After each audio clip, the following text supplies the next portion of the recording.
What's good, y'all? Welcome back to another video. As you guys know, I can't get my day started without my daily dose of caffeine. Got my glutathione and magnesium complex in. Have some nice weather out in Portland today, so I'm probably gonna go hit a 5K run. Yes, I've entered the running era, the running art, the running trend. Big boy body running is what I call it. Probably not gonna document any of that because my pace is horrendous. It's nothing worth bragging about at the moment, but I've been running on and off for like the last 2 months or so. Definitely want to take it more consistent this year and maybe do a half marathon towards the end of the year, but we'll see, man. I haven't ran in ages. Like, getting back into this running, transitioning over from primarily like bodybuilding style training, shit is tearing my knees up, bro. My knees are aching. So implementing joint support like collagen, just getting in, all of the necessary supplements and cutting down on the weight. I'm still pretty heavy right now. I'm like around 230. Probably need to get down to at least 215, 220 before I can push the running a bit harder. Got like 7 to 8. I think I have 7 weeks left in this little cut that I'm doing because I got big. I was up to like 245 pounds. And let me remind you guys, I'm only 5'10", 245 on a 5'10" frame is not the business. So definitely had to get that shit in check. But yeah, we're locked in on all facets for 2026. And I definitely want to touch upon all of the changes that have occurred throughout this last year and what the whole motive initiative was behind me relocating from Houston out here to Portland. We'll get into that. Catch up with you guys after I knock out this run.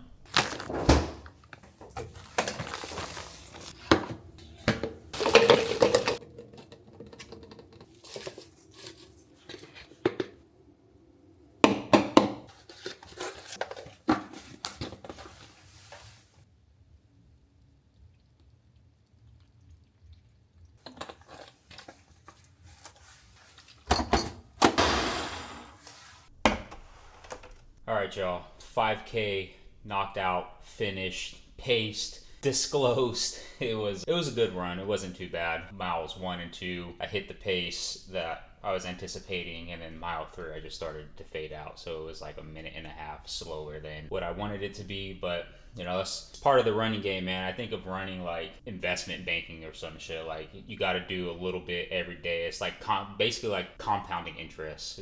Keep doing it week by week. You'll get better month by month. Just gotta stick to it. But man, the running shit is fucking hard, man. Especially considering I haven't ran in over 5 years. It's been that long since I got back into it. But post-run shake, just some frozen bananas, blueberries, strawberries, some spinach, collagen, some protein powder. I am on retatrutide. I hopped on the Reta train, so my appetite isn't that great. So I typically just try to get, some proteins and a lot of micronutrients in for the first meal. Right now, calories are pretty low. I'm around probably 1,800, 2,000 calories. I'm doing a significant kind of cut that started on January 10th, so it's going to be like a 10-week total of running the Reta. Started at around like 241, and if I can get down to 210, 215, which I'm on track to do right now with how much weight I'm losing per week. I'm losing about 3.5 to 4 pounds per week, so pretty aggressive. Definitely wouldn't recommend it unless you've gone through a cut of that caliber before. You kind of know how your body responds to things, and you know how to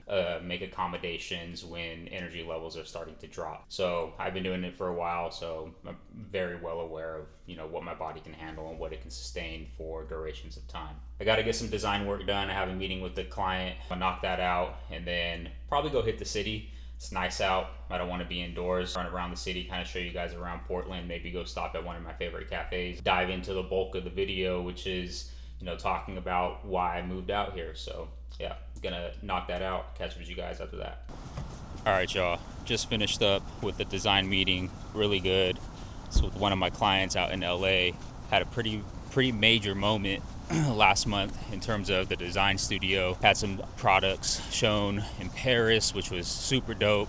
So had a handful of products showcased there, which is like a monumental thing when you're working in the apparel fashion space. It's really something that people strive for. So just being able to achieve that fairly early into my career was really dope. The next goal is to get my own product shown there in the next few years, hopefully. But I'm gonna go ahead and grab a tea. Gonna pick up a oolong tea. All Alright guys, so as I promised, I would kind of dive into the whole premise and reason why I relocated out here to Portland. I guess in order to explain that properly, we really have to explain why I relocated from California to Houston around, 2021, I believe, a little bit after COVID. And my entire life, I've kind of always known that I didn't want a life of invention. I didn't want to live your typical ordinary life, and I come from a city where a lot of dreamers who chase dreams, unfortunately, just doesn't really transpire in direction you would want it. It's just a small city, just not a lot going on, a lot of drugs, a lot of gang violence and stuff like that. So it's just like always taking a gamble and betting on myself has been a principle of my life since super young age. And in my early 20s, I really just, COVID happened, stepped away from school, which, for those of you who don't know, I was studying at the University of Oregon. I was studying to be a sports medicine doctor, ironically enough. Design has always been a passion of mine, but I never pursued it or thought of it as a career option. COVID happened and allowed me to step back and look at my life from a 360-degree view and, determine if what I was doing, what I was pursuing, and the direction I was heading on is something I truly wanted to do, or if it was what I was doing because I thought it would make the people around me happy. Took the risk, took the gamble, moved out to Houston with, really no game plan, worked from ground zero, networked my way up, and got my break into the design space, which it was great. It was a great 4.5 years, got to grow into my career, become lead designer of a pretty well-known company, and I got really caught up into that whole rhythm of just, working your job, having the stability, having the finances to go out and do what you want, and it was great, and I enjoyed it, especially because that was the first time in my life to where, I went from being a broke college student to actually making a decent amount of money. It was a great experience, but I found myself towards, the last kind of year and a half, 2 years of being in Houston, not in a sense satisfied, but I just didn't feel fulfilled, and I think a lot of that also had to do, back in 2024, I unfortunately lost my grandmother to cancer. Dealing with that, that second part of the year was just really hard, and it put a lot of things into perspective, and I really put things on pause. That was a big motive as to why I've been so absent in YouTube. Trying to figure things out, not really, in a sense, I guess, trying to reinvent myself, and I kept telling myself, I'll get back to it, and everything that I moved out to Houston to do essentially got put on the back burner. And so when everything kind of unfolded and my lease was ending, and I kind of made the choice of not, remaining in Houston because I was no longer working at the company I was at previously. I was in this position of having the opportunity to launch my design studio and start building some type of ownership and agency of my own. And with all of that unfolding, I just wanted to place myself in a geographical location that was more centered and focused around design opportunity. And for those of you who don't know, Portland is a huge hub for that. All of the major sports brands, Nike, Hoka, Under Armour, Adidas, they all have, obviously Nike's headquarters, its main campus headquarters is out here, and all of these other brands have sub-headquarters out here. So just being able to implement myself into a city that has all of these opportunities and all of these networking possibilities was a huge motive as to why I decided to move out here to Portland. I think it just presents opportunity, and it gives me that sense of uncomfortability that drove me and pushed me to succeed exponentially when I was in Houston. So it's really just trying to, long story short, it's basically just going, I said, fuck it, like I'm going to go all in on myself. I'm going to take the risk. I'm going to gamble. I'm in my late 20s now, 28, going to be 29 this year, which is crazy to think about.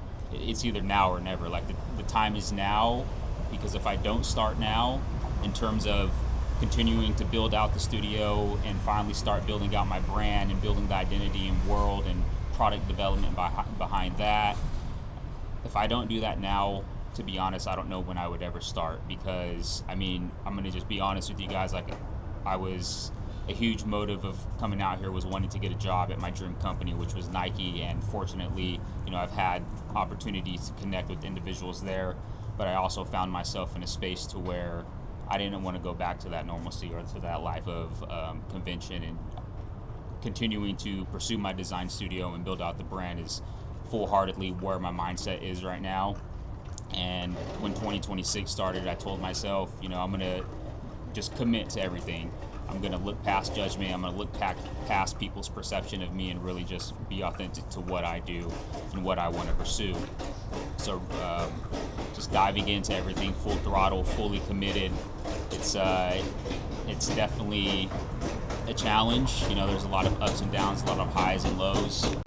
And there's a lot of challenges that come with that. There's a lot of highs and lows. There's a lot of moments of uncertainty. And, you know, there's been multiple months and days throughout my time of moving here, which has been about 6 months now, to where I questioned my decision and really questioned if I had to switch locations. It was getting crazy loud over there. So, like, I'm trying to be authentic and, you know, have a moment of vulnerability with you guys. So just want to make sure I'm getting the message across. As I was mentioning, you know, there's been a lot of days where I've questioned the decision that I've made, and, you know, have kind of asked myself if the pursuit that I'm on is the right pursuit to continue doing. When I find myself having these moments of doubt or asking myself these questions, I have to bring myself back and recenter and tell myself, you know, everything that you've achieved and accomplished in your life has been from taking risk.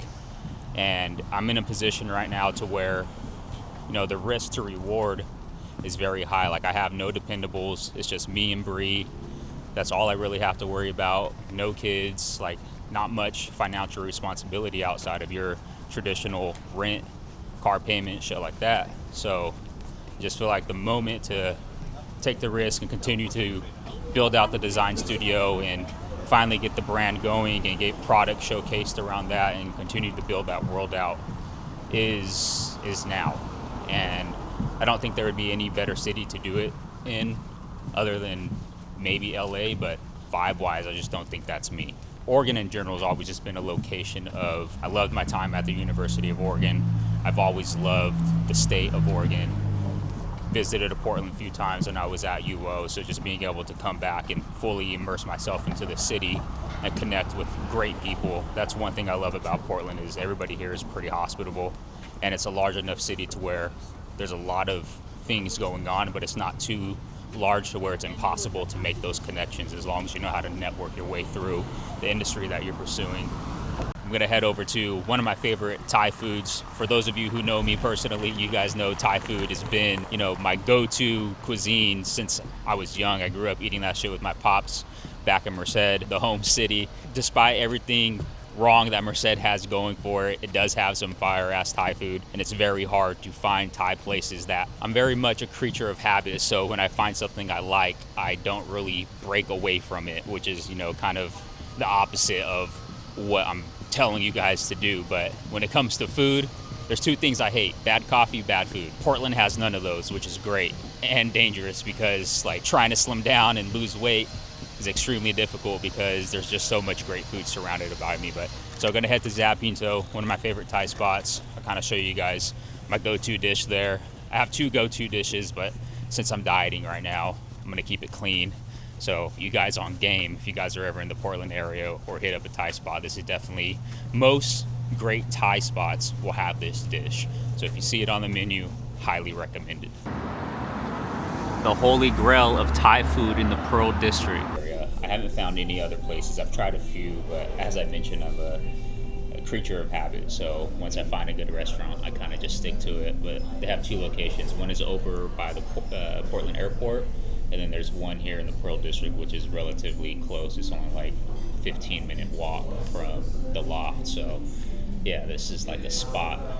I've cut it out now, but when I wasn't dieting, I was coming probably like 3 times a week on average, which is crazy to think about. But I'm gonna show you guys what I get. It's absolutely fire. Everything here is good, but I have a couple go-to dishes. One of them is gonna be the Khao Man Gai, which is basically just boiled chicken rice and chicken broth. I know it sounds bland, but the way they boil the chicken is in like ginger, garlic, and some other herbs and spices, and they give you the broth on the side. So you have the chicken broth that's boiled with all of the herbs and spices, and then they put it over a plate of rice, and they give you this really fire dipping sauce. You guys will see when the dish comes out. I'm just like super ecstatic because for the most part, I've been pretty locked in on my diet. Bree just came back from Arizona. She was in Arizona for almost a month.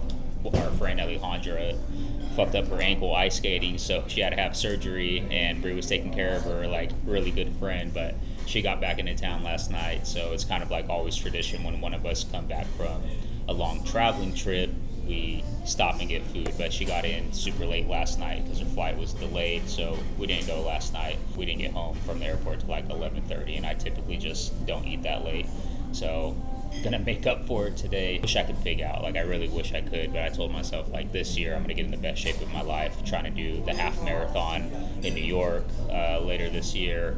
So yeah, I just got to be absolutely dialed on all levels, and I just feel like when I'm locked in like this, everything I do is just more efficient. It just flows better. Like even on the creativity side, when I'm going on these long runs and I'm absolutely dialed and locked in on everything I'm doing and just blocking out all distractions, my creativity is just at an all-time high, and my ability to turn over projects and get projects done, it's just nice. I haven't been in this rhythm in a very long time, and I think it just has to do with the new environment change, the energy that's around the city, seeing all of these high level people within their fields going out and doing dope shit, and like I want to do the dope shit too. So implement myself into that space. In order to get implemented into that space and like become a part of these design circles, you got to be extremely good at what you do, and you really have to have some form of innovative thinking when it comes to product design, especially considering you have the Nikes out here, you have designers who are respectfully some of the best in their field. So just trying to be on the same playing field as some of these other designers is like also another drive.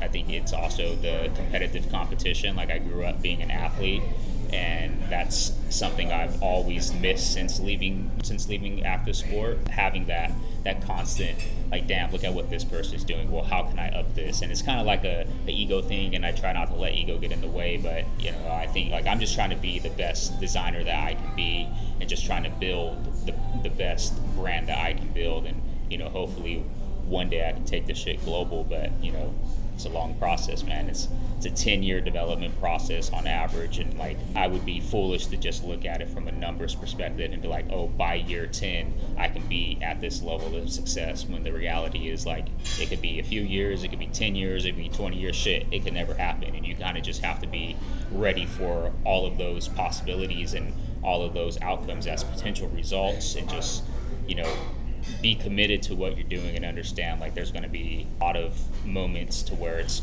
everything in and nothing's coming out, like no momentum, no traction, and you just like really don't know when you're going to get over that hill. And I feel like a lot of people quit right before they get over that hill, and they really never know where the opportunity or potential could have went. So like this entire year, it's just fully locked in, fully set on what I'm trying to accomplish and what I'm trying to do, and super exciting to just be back in this headspace, be back in a great headspace, have a great support group around me, a great group of people, and I don't think I would want to do it with anybody else that I have in my inner circle, and I don't think I would want to do it in any other city at the moment. At least that's like current mindset. Obviously, as things continue to grow and continue to scale, the perception and kind of my thoughts around environment and current location may change, but really the only other city I could see myself doing this in would be LA. California kid, like born and raised, it would be super dope to live in a city like LA, but I just think right now it's not the right moment in time. And when I make another drastic change and shift in environment like that, I definitely want to be well equipped, because moving out here to Portland was not cheap, and it was not easy. It was stressful. We were in the loft. We were supposed to move in July, ended up moving in like August, and then the stuff was still delayed another month. So yeah, I'm gonna get this food ordered. I think the waiter's waiting for us. So I'm gonna order and then I'll show you guys the dish I was talking about. All right, guys, this is the Cowman guy. You got the boiled chicken, the bed of rice, some cucumber, spicy dipping sauce, and the chicken broth. This combo is elite. Super good. What'd you get, Brie? I got the pad asparagus with tofu and a side rice. So you got tofu there, got some bell eggplant. pepper and onion. Brie doesn't eat meat. And I guess she would be classified as like pescatarian, so a lot of the dishes that she gets is always tofu or seafood based, which is good because prior to her becoming pescatarian, I really never explored dishes like that. So it's, you know, just expanding the palate. But, you know, if you're getting anything kind of Thai food based, it's always fire no matter what the dish is. But yeah, I'm gonna dive in on this because I'm absolutely starving.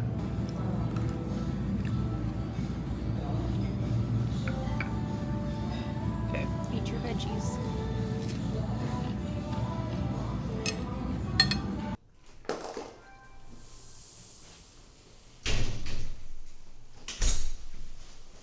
All right, y'all. Just got back from grabbing lunch, which was 10 out of 10. You guys seen the meal, you seen the spread. Super good. So if you're in the Portland area or ever in the Portland area, highly recommend checking that place out. But I think I'm gonna go ahead and close out the video here. I gotta go run a few errands, gotta restock up on some groceries so I can stick to the meal prepping. Gotta go connect with my barber because your boy is looking rough. So I got a haircut in a few minutes I gotta head out for. But yeah, I appreciate you guys tuning in. Hopefully you guys were able to gain some insights onto, you know, why the whole initiative of moving out here to Portland was a bit necessary at this stage in my life, and I'm just excited to bring you guys along the journey, document more of the process, which is, you know, something I wish I did a little more while I was out in Houston. So just, you know, to share the story with you guys and just to have something to look back on in 5-10 years from now. It's just like documenting my life and all these crazy ass decisions that I decide to make, even if they're like, you know, out of a place of compulsion, I guess. But, you know, it is what it is. You kind of just have to go with it sometimes and commit to what you're doing and understand that on the other side of that mountain is everything you've been searching for. So yeah, it's going to be a dope process. It's going to be a fun transition to document. I look forward to bringing you guys along the ride. I'll catch you guys in the next one. I'm out.